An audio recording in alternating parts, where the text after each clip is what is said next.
яах вэ? Угаасаа хүний хүсэл төгөө байнга өөрчлөгдөж идэв шин. Хойсомтгой.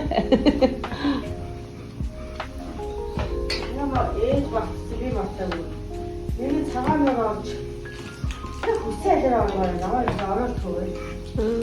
Отоо оны гарыг хоёр хэлхийхтэй хэцүү юм. Би бас дуртай дээр оргоо штэ.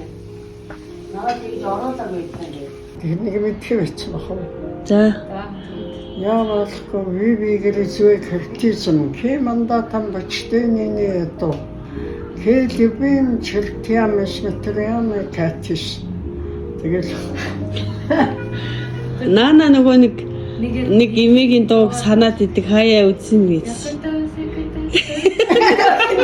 Наанад их дуулж игдэг гэсэн. Ингийн болоод нэг Монголоор нэг Имээ надад дуулж игдэг байсан тэр дууг нь сонсомоор байна гэсэн. Намайг аваа яваарай ч лөө ягаарай. Ямар юу өнгөрч явна уурч. Апанас хардинко сэтгэлийн дагшин шуурганда шитгдээ дэрлээ би чинь хой апанас хардинко сэтгэл багт Нафигэлчаа. Наа сая. Миний тийм дуудалдаг. Наана яриад. За өөр юм байхгүй. Хотон байж нэг нь түмэн түчинсэн хотод нөгөөх нь аглах хойд хөдөө амьдардаг байжээ. Нэгэн өдөр хотын хотон хөдөөгөөр зочилжээ. Хөдөөгийн сууч их давчуу гэрэлгээч муутай юм гинэ.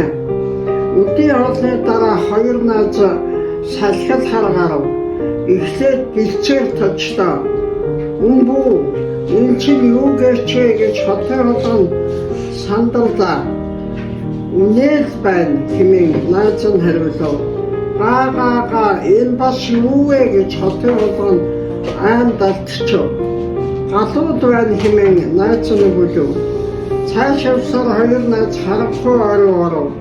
Уу юу дуугарваа гэж хотын хотон чичрэн асуув. Шаршуу хэмээн өдөөний хотон хариулаад алив. Шалуухан зүхтаараа тэр чамайг идчих вэ гэв. Ингээд зогцсаар тэд